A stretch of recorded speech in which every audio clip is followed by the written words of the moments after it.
কোনো এক রাজনৈতিক দলের কাছে বিক্রি হয়ে গেলাম, রাজনীতির কথা বলতে গিয়ে আলহামদুলিল্লাহ আব্দুর রাজ্জাক বিন ইউসুফের ছেলে, ওই জন্য ইনশাআল্লাহ জন্ম হয়নি। আব্দুর রাজ্জাক বিন ইউসুফ ওই বক্তাও নয়, বড় থেকে বড় নেতার ঘরে যখন প্রবেশ করেছে ছবি মূর্তি থেকেছে, যত বড় মন্ত্রী হোক যত বড় মিনিস্টার হোক, আব্দুর রাজ্জাক বিন ইউসুফ দাঁড়িয়ে বলে যে ছবি মূর্তি সরাতে হবে, না হলে ঢুকবে না। অথচ বহু বক্তা ওই ঘরেই বসে আছে। মানে দুনিয়ার স্বার্থের কাছে বিক্রি হওয়া বক্তা আব্দুর রাজ্জাক বিন ইউসুফ নয়। তো আমিও যদি কোনোদিন মনে করি দুনিয়ার স্বার্থের কাছে বিক্রি হয়ে যাচ্ছি, তো বক্তব্য দেওয়াই বন্ধ করে দেবো, দাওয়াত দেওয়াই বন্ধ করে দেবো। কিন্তু আব্দুর রাজ্জাক বিন ইউসুফ যে আমানতের, ন্যায়পরায়ণতার এবং যে বিশ্বাসের একটা মানদণ্ড নির্ধারণ করে গেছে, ওইটার সাথে ইনশাল্লাহ খেয়ানত করব না। আল্লাহ যদি আমাকে কবুল করে তো আমাকে দিয়ে বাংলাদেশে পূর্ণাঙ্গ বিপ্লবের যদি আল্লাহ সুবহানাহু ওয়া তাআলা কবুল করে করুক, আর আল্লাহ সুবহানাহু ওয়া তাআলা যদি কবুল না করে তো আমার জায়গা থেকে এই দাওয়াতের মধ্যেই সীমাবদ্ধ। আগামী 50 বছর পর বাংলাদেশে এরকম যুবক তৈরি হবে যারা ইসলামী বিপ্লব, পূর্ণাঙ্গ ইসলামী বিপ্লব করবেই করবে, আজ না হলে ঈসা আলাইহিস সালামের যুগে হবে। কিন্তু আমরা বিক্রি হওয়ার মধ্যে নই ইনশাআল্লাহ। আর ওইভাবে আমাদেরকে আমার মা এবং বাবা বড়ও করেনি আলহামদুলিল্লাহ। দুনিয়ার কারো কাছে কোনো কিছুর জন্য মুখাপেক্ষী নয় আলহামদুলিল্লাহ। আল্লাহ সুবহানাহু ওয়া তাআলা যেন এইটার উপর ঈমান পর্যন্ত, মৃত্যু পর্যন্ত থাকার তৌফিক দান করে, আল্লাহুম্মা আমিন। আসসালামু আলাইকুম ওয়া রাহমাতুল্লাহি ওয়া বারাকাতুহু। কেউ সালাত আদায় না করে যাবেন না, জাযাকাল্লাহ খায়ের। তারেক রহমান সাহেব এসেছে ইংল্যান্ডে, তার সাথে আমার দেখা হয়েছিল অন্তত 30 থেকে 40 মিনিট ফেস টু ফেস তার সাথে আমি কথা বলেছি। আমি তার সাথে কথাই শুরু করেছিলাম এটা দিয়ে যে আজকে আমি এখানে আসার আগ পর্যন্ত যতজন আপনার কাছে এসেছে এরা দুনিয়াবি স্বার্থ নিয়ে আসবে, আর আমি আজকে এখান থেকে চলে যাওয়ার পরও হাজারো মানুষ আপনার সাথে দেখা করতে আসবে, দুনিয়ার স্বার্থে আসবে। কারো একটা সিট দরকার, কারো একটা আসন দরকার, কারো একটা পদ দরকার, কত কি দরকার। কিন্তু আমি আব্দুল্লাহ বিন আব্দুর রাজ্জাক এসেছি 4টা কথা বলবো বাংলাদেশের স্বার্থে। যদি করতে পারেন বাংলাদেশের উপকার হবে। এবং এই যে চারটা কথা আমি ওনাকে বলেছিলাম, ওইটার পক্ষেই আমরা ন্যারেটিভ তৈরি করার চেষ্টা করি, যেটাই বাংলাদেশ। ওনাকে বলেছিলাম 1 নাম্বার, মুসলমানেরা যে 190 বছর ব্রিটিশ বিরোধী সংগ্রাম করলে আর স্বীকৃতি কোথায়? 1797 সালের 23শে জুন থেকে 1947-এর 14 বা 15 আগস্ট পর্যন্ত 190 বছর ভারতের মুসলমানেরা, ঠিকই ভারতের হিন্দু এবং মুসলমানেরা সবাই যে ব্রিটিশ বিরোধী আন্দোলন করেছে তার স্বীকৃতি আছে। পাকিস্তানের মুসলমানেরা যে ব্রিটিশ বিরোধী আন্দোলন করেছে তার স্বীকৃতি আছে। তো বাংলাদেশের মুসলমানেরা কি করেনি? তিতুমির কে তাহলে? হাজী শরীয়তুল্লাহ কে তাহলে? এখানে যে ব্রিটিশ বিরোধী 1857-তে যে হাজার হাজার মুসলমান জীবন দিল, তাদের স্বীকৃতি কই? অতএব 1947-এর রাষ্ট্রীয় স্বীকৃতি দিতেই হবে। 1947 নাই মানে এই দেশে মুসলমানদের 190 বছরের ব্রিটিশ বিরোধী আন্দোলনের কোনো স্বীকৃতি নাই। বাংলাদেশ 1971-এ শুরু হয়নি, ওটা ডাহা মিথ্যা কথা। 71 বাংলাদেশের একটা পার্ট, কিন্তু বাংলাদেশের শুরু অনেক আগে। ওর ধারাবাহিকতায় আপনাকে আসতে হবে, তার একটা পার্ট 47। এটা একটা ওনাকে বলেছি। আর একটা ওনাকে বলেছি বাঙালি জাতীয়তাবাদের নামে বাংলাদেশে হিন্দুয়ানি জাতীয়তাবাদ, হিন্দুত্ববাদী জাতীয়তাবাদ এবং হিন্দুয়ানি কৃষ্টি কালচার কলকাতার দাদাবাবুদের বাঙালি জাতীয়তাবাদের নামে ঢুকানো হয়।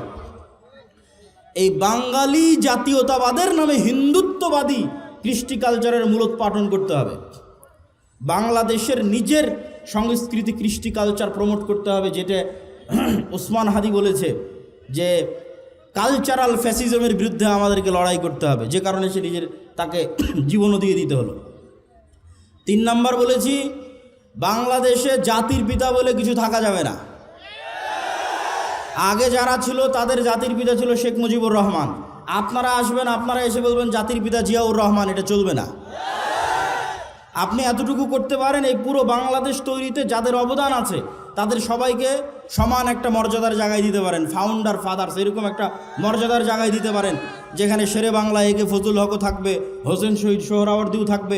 এই অঞ্চলের মুসলমানদের যে ধারাবাহিক আন্দোলনের স্বীকৃতি আছে সেটার স্বীকৃতি থাকবে। 4 নাম্বার বলেছি অত্র অঞ্চলে ভারতীয় আধিপত্যের যে হেজিমনি, কালচারাল হেজিমনি, তার যতগুলো চিহ্ন আছে তার মধ্যে একটা বড় চিহ্ন হচ্ছে রবীন্দ্রনাথ ঠাকুরের শিরকি জাতীয় সঙ্গীত। এই জাতীয় সঙ্গীত বাদ দিয়ে দিতে হবে। তো আমরা দাওয়াত দেই, আমরা কথা বলি, দুনিয়াবি কোনো স্বার্থ নয়। আলহামদুলিল্লাহ, আলহামদুলিল্লাহ, দুনিয়াবি কোনো স্বার্থ নয়। এবং বিশ্বাস করি যে বাংলাদেশে একদিন পূর্ণাঙ্গ বিপ্লব করা সম্ভব। আমি পূর্ণাঙ্গ বিপ্লবের স্বপ্ন দেখি চীন মৈত্রী সম্মেলনে, যেখানে বাংলাদেশের সকল রাজনৈতিক দলের নেতারা ছিল। ওখানে আমার 7 মিনিটের বক্তব্য শুনে দেখিও আমি পূর্ণাঙ্গ বিপ্লবের ডাক দিয়েছি। তাতে 30 বছর লাগুক, 50 বছর লাগুক, কিন্তু বাংলাদেশে সম্ভব। কেন সম্ভব? যদি সম্ভব না হতো আমি বলতাম না। বাংলাদেশে কয়েকটা কারণে সম্ভব। বাংলাদেশের 90% মানুষের ভাষা বাংলা, বাংলাদেশের 90% মানুষের ধর্ম ইসলাম। যদি এরকম হতো চিটাগাংয়ের ভাষা হিন্দি, রাজশাহীর ভাষা বাংলা, ঠাকুরগাঁয়ের ভাষা পাঞ্জাবি, আর সিলেটের ভাষা হচ্ছে কি বলে ওর নাম, আর একটা ভাষা ধরলাম গুজরাতি অথবা ধরলাম বিহারি, তাহলে আমি বলতাম না বাংলাদেশে বিপ্লব সম্ভব নয়। আবার যদি দেখতাম না এখানে অর্ধেক পাঠান বাস করে, অর্ধেক পাঞ্জাবি বাস করে, অর্ধেক অমুক বাস করে না, তাহলে আমি বলতাম এখানে বিপ্লব সম্ভব নয়। আবার যদি দেখতাম এখানে 50% মানুষ হিন্দু, 50% মানুষ এখানে খ্রিস্টান, বিপ্লব সম্ভব নয়। বাংলাদেশে যে কোনো একটা আদর্শের উপর বিপ্লব খুবই সম্ভব, কেননা এখানে 90% মানুষের ভাষা বাংলা, বলে বাংলা, লেখে বাংলা, সংস্কৃতি বাংলা। আবার 90% মানুষই ইসলামে বিশ্বাস করে। ফলত এখানে আলাদা কোনো বিভেদ নাই। এখানে 20% মানুষও যদি তৈরি হয় যারা ঈমান বিল গায়বে ইয়াকিন রাখবে, আজকের যে কথা বলেছি, আজকের যে থিওরি দিয়েছি, এবং সামনে এটার উপর আরও অনেক কাজ এবং গবেষণা এবং লিখিত দ্বিতীয় আর একটা বই আসবে আল্লাহর পথে যাত্রার উপর, আমি ওই পূর্ণাঙ্গ বিপ্লবে বিশ্বাস করি। কারো কাছে কোনো এক রাজনৈতিক দলের কাছে বিক্রি হয়ে গেলাম রাজনীতির কথা বলতে গিয়ে, আলহামদুলিল্লাহ আব্দুর রাজ্জাক বিন ইউসুফের ছেলে, ওই জন্য ইনশাআল্লাহ জন্ম হয়নি। আব্দুর রাজ্জাক বিন ইউসুফ ওই বক্তাও নয়। বড় থেকে বড় নেতার ঘরে যখন প্রবেশ করেছে, ছবি মূর্তি থেকেছে, যত বড় মন্ত্রী হোক, যত বড় মিনিস্টার হোক, আব্দুর রাজ্জাক বিন ইউসুফ দাঁড়িয়ে বলে যে ছবি মূর্তি সরাতে হবে, না হলে ঢুকবে না। অথচ বহু বক্তা ওই ঘরেই বসে আছে।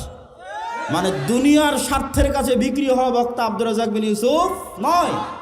তো আমিও যদি কোনোদিন মনে করি দুনিয়ার স্বার্থের কাছে বিক্রি হয়ে যাচ্ছি, তো বক্তব্য দেওয়াই বন্ধ করে দেবো, দাওয়াত দেওয়াই বন্ধ করে দেবো। কিন্তু আব্দুর রাজ্জাক বিন ইউসুফ যে আমানতের, ন্যায়পরায়ণতার এবং যে বিশ্বাসের একটা মানদণ্ড নির্ধারণ করে গেছে, ওইটার সাথে ইনশাল্লাহ খেয়ানত করবো না। আল্লাহ যদি আমাকে কবুল করে, তো আমাকে দিয়ে বাংলাদেশে পূর্ণাঙ্গ বিপ্লবের যদি আল্লাহ সুবহানাহু ওয়া তাআলা কবুল করে, করুক। আর আল্লাহ সুবহানাহু ওয়া তাআলা যদি কবুল না করে, তো আমার জায়গা থেকে এই দাওয়াতের মধ্যেই সীমাবদ্ধ। আগামী 50 বছর পর বাংলাদেশে এরকম যুবক তৈরি হবে যারা ইসলামী বিপ্লব, পূর্ণাঙ্গ ইসলামী বিপ্লব করবেই করবে। আজ না হলে ঈসা আলাইহিস সালামের যুগে হবে। কিন্তু আমরা বিক্রি হওয়ার মধ্যে নই ইনশাআল্লাহ। আর ওইভাবে আমাদেরকে আমার মা এবং বাবা বড়ও করেনি, আলহামদুলিল্লাহ। দুনিয়ার কারো কাছে কোনো কিছুর জন্য মুখাপেক্ষী নয়, আলহামদুলিল্লাহ। আল্লাহ সুবহানাহু ওয়া তাআলা যেন এইটার উপর ঈমান পর্যন্ত, মৃত্যু পর্যন্ত থাকার তৌফিক দান করে, আল্লাহুম্মা আমিন। আসসালামু আলাইকুম ওয়া রাহমাতুল্লাহি ওয়া বারাকাতুহু। কেউ সালাত আদায় না করে যাবেন না, জাযাকাল্লাহ খায়ের।